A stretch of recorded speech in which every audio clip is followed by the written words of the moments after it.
العزت نے مرد اور عورت دونوں کو ایک انسانی معاشرے کا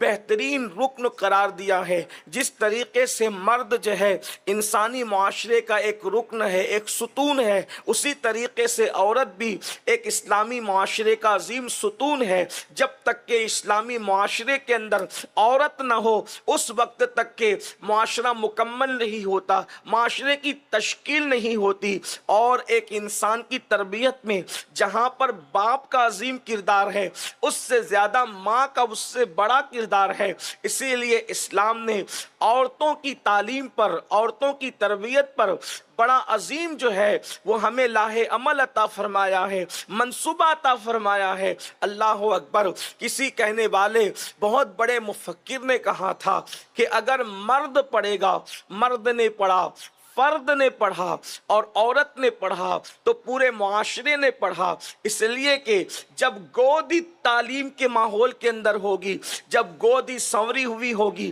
تو پھر ہوگا کیا؟ اس گود میں پرورش پانے والا بچہ بھی علم سے جو ہے وہ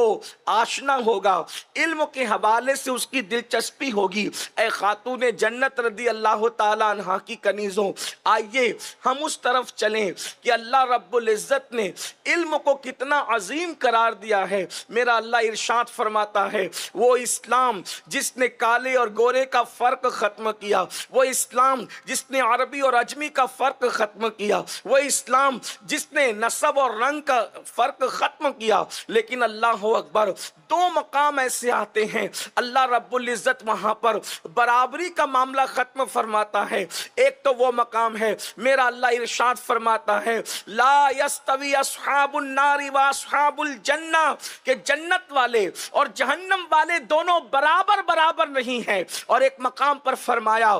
قل هل يستوي الذين يعلمون والذين لا يعلمون، اے محبوب آپ فرما دیں، اے محبوب تم کہہ دو کہ کیا علم والے اور بغیر علم والے برابر ہو جائیں گے؟ یعنی علم والے اور بغیر علم والے، پڑھے لکھے اور ان پڑھ دونوں کبھی برابر نہیں ہو سکتے۔ اندازہ فرمائیں، حسن نے انسان کو انفرادیت نہیں عطا کی، خالص نسب نے انسان کو انفرادیت نہیں عطا کی، خطے اور قبیلے نے انسان کو انفرادیت نہیں عطا کی، بلکہ انفرادی شان اسلام عطا کر رہا ہے تو علم کی بنیاد پر عطا کر رہا ہے۔ اور اللہ اکبر، علم میں کے حوالے سے مردوں نے جتنی ترقی کی ہے، بعض مقامات تو ایسے آتے ہیں کہ اللہ اکبر، خواتین نے اپنی علمی خدمات کی وجہ سے، اپنے علمی ذوق کی وجہ سے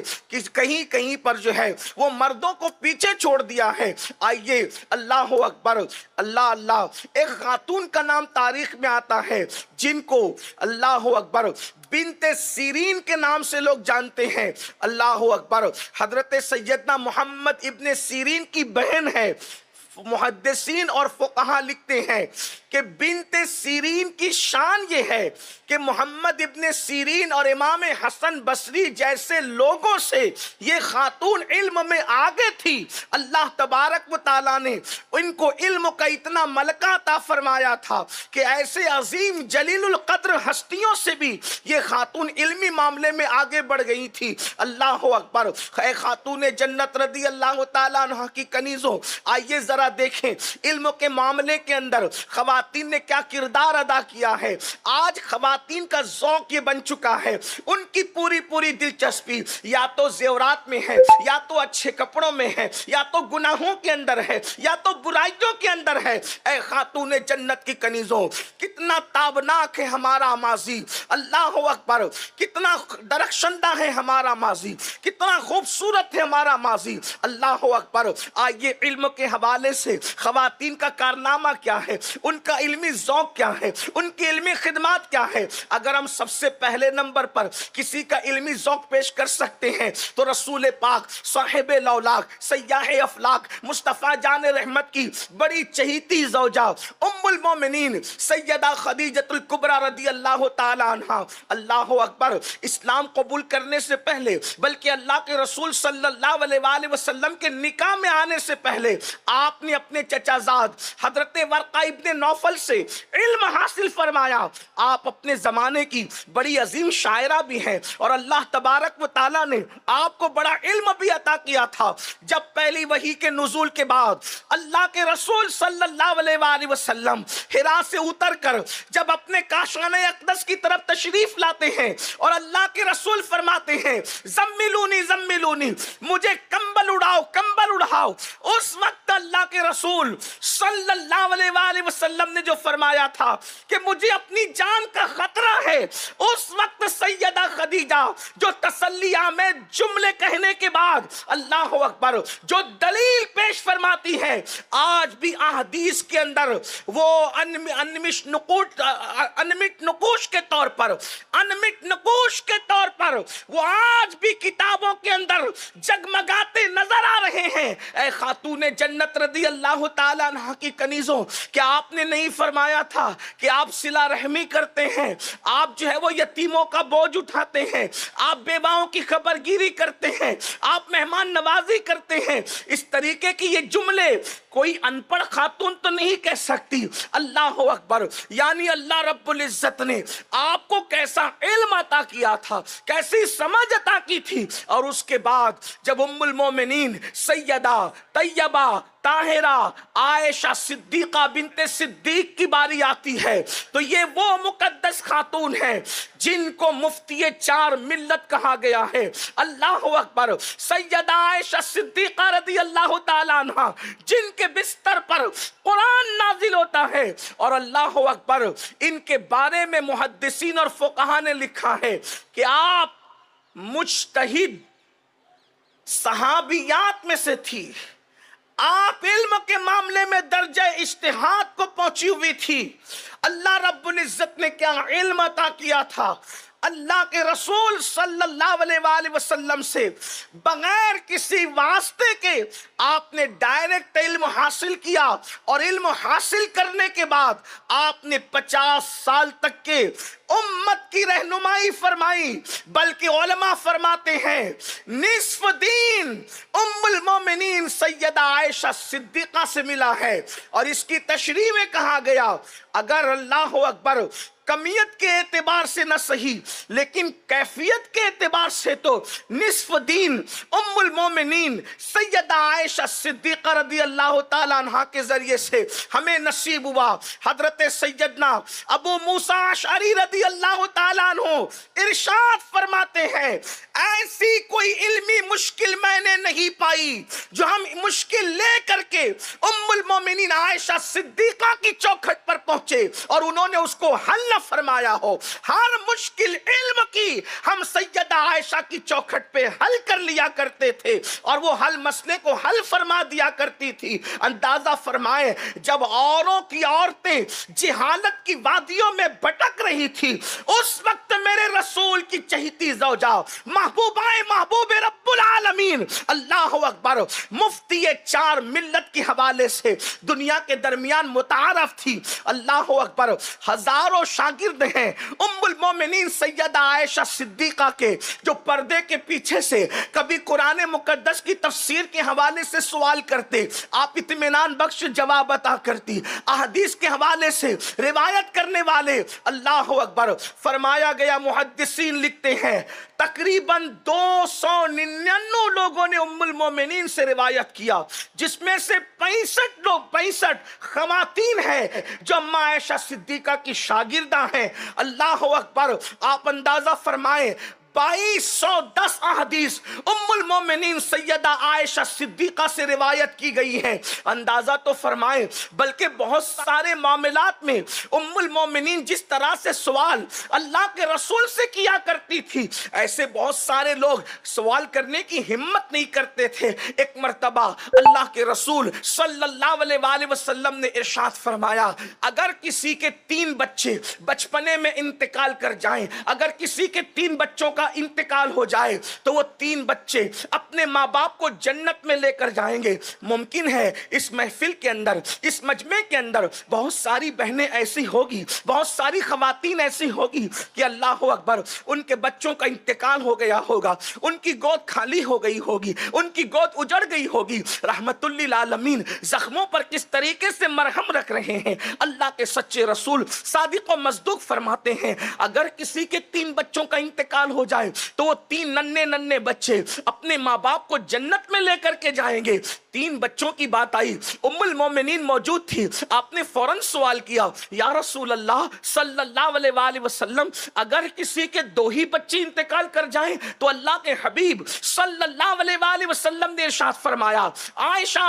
اگر 2 ہی بچے انتقال کر جائیں تو 2 بچے بھی اپنے ماں باپ کو جنت میں لے کر جائیں گے۔ اللہ اکبر۔ اس کے بعد پھر آپ نے عرض کیا یا رسول اللہ صلی اللہ علیہ وآلہ وسلم اگر 1 ہی بچہ انتقال کر جائے تو اللہ کے حبیب صلی اللہ علیہ وآلہ وسلم ارشاد فرماتے ہیں عائشہ اگر 1 بچہ بھی انتقال کر جائے تو وہ 1 بچہ بھی اپنے ماں باپ کو جنت میں لے کر جائے گا۔ قربان جائے ام المومنین سیدہ عائشہ کی بصیرت پر، علمی بصیرت پر۔ پھر عرض کرتی یا رسول اللہ اگر بچہ پیدا نہ ہو اور ماں کے پیٹ سے وہ بشکل حمل ہی ضائع ہو جائے، کچا بچہ ہی گر جائے تو اللہ کے حبیب کا دریائے کرم جوش میں آتا ہے اور ارشاد فرماتے ہیں عائشہ وہ کچا بچہ بھی اپنے ماں باپ کو جنت میں لے کر کے جائے گا۔ اللہ اکبر۔ ام المومنین سیدہ عائشہ صدیقہ کے علم کا عالم یہ تھا۔ اللہ اکبر۔ اس طریقے سے بہت سارے معاملات کے اندر ام المومنین سیدہ عائشہ صدیقہ امت کی رہنمائی کرتی نظر آتی ہے۔ پردے کے پیچھے سے صحابہ تابعین آپ کے پاس آ کر کے علمی استفادہ کیا کرتے تھے اور آپ جو ہے اللہ کی استاد کی حیثیت سے متعارف تھی اور آپ فتویٰ بھی دیا کرتی تھی اور آپ اجتہاد بھی کیا کرتی تھی۔ اسی طرح سے حضور کی ازواج پاک میں ام المومنین سیدہ ام سلمہ رضی اللہ تعالیٰ عنہ کی ذات ہے۔ ام المومنین سیدہ ام سلمہ رضی اللہ تعالیٰ عنہ وہ عظیم صحابیہ بھی ہیں اور ام المومنین بھی ہیں کہ اللہ اکبر جن کو بھی بحیثیت مفتی جو ہے وہ فقیہ صحابیات کے اندر آپ کو شمار کیا گیا ہے۔ علامہ ذہبی آپ کو فقیہ صحابیات میں شمار فرماتے ہیں اور آپ کا علمی معاملہ کتنا بلند ہے۔ اللہ اکبر۔ حضرت سیدہ ام المومنین ام سلمہ رضی اللہ تعالیٰ عنہ کا حال یہ ہے کہ اللہ اکبر تقریباً 78 صحابہ کرام نے آپ سے روایت کیا ہے اور ام المومنین ام سلمہ کی فقہی اور علمی بصیرت کا عالم یہ ہے کہ جب صلح حدیبیہ کے موقع پر اللہ کے حبیب صلی اللہ علیہ وآلہ وسلم نے صلح کے بعد صحابہ سے فرمایا احرام کھول دو تو اس وقت صحابہ زیارت کعبہ کے شوق میں اتنے مستغرق ہو گئے تھے، زیارت کعبہ کے شوق میں اتنے غرق ہو گئے تھے کہ اللہ کے حبیب علیہ السلام نے فرمایا احرام کھول دو تو لوگوں کی توجہ اس طرف نہ ہو سکی تو میرے آقا صلی اللہ علیہ وآلہ وسلم نے فرمایا ام سلمہ تمہاری قوم کا حال دیکھو تو اس وقت ام المومنین سیدہ ام سلمہ صاحب وحی مصطفیٰ جان رحمت کی بارگاہ میں عرض کرتی ہے یا رسول اللہ صلی اللہ علیہ وآلہ وسلم اگر یہ احرام نہیں کھولتے اور بال نہیں مڈاتے تو آپ اپنے بال ترشوا کر احرام سے باہر آ جائیں، جس وقت یہ آپ کو احرام سے باہر دیکھیں گے یہ خود بھی احرام سے باہر ہو جائیں گے۔ اور تاریخ کی اوراق گواہ ہے ام المومنین سیدہ ام سلمہ کے مشورے پر اللہ اکبر اللہ کے حبیب علیہ الصلوۃ والتسلیم اپنے بالوں کو ترشوا کر جب وہ احرام سے باہر ہوتے ہیں تو بغیر بولے صحابہ کرام بھی اللہ اکبر اس ذوق سے باہر آ کر کعبے کی طرف توجہ کرتے ہیں اور سب لوگ جو ہیں احرام سے باہر آتے ہیں۔ سیدہ جویریہ ابن حارث رضی اللہ تعالیٰ عنہ یہ وہ خاتون ہیں اللہ اکبر تقریباً 65 احادیث آپ سے مروی ہے اور ام المومنین حضرت جویریہ ابن حارث رضی اللہ تعالیٰ عنہ اپنے زمانے کی عظیم مفتیہ ہیں کہ مصنف ابن ابی شیبہ میں اور مصنف ابن عبد الرزاق میں آپ کے بعض فتاووں کو نقل کیا گیا ہے۔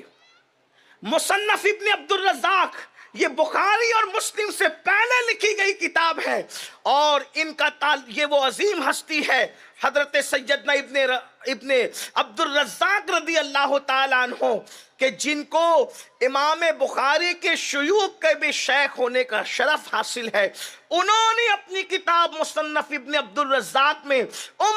ڈائمنڈ کارپیٹ، ہمارے وہاں کارپیٹ گراس پائیدان ہول سیل ریٹ میں دیا جاتا ہے۔ ہمارا پتہ یاد رکھیں، مصطفیٰ ونگار بازار، ڈائمنڈ کارپیٹ، مالیگاؤں۔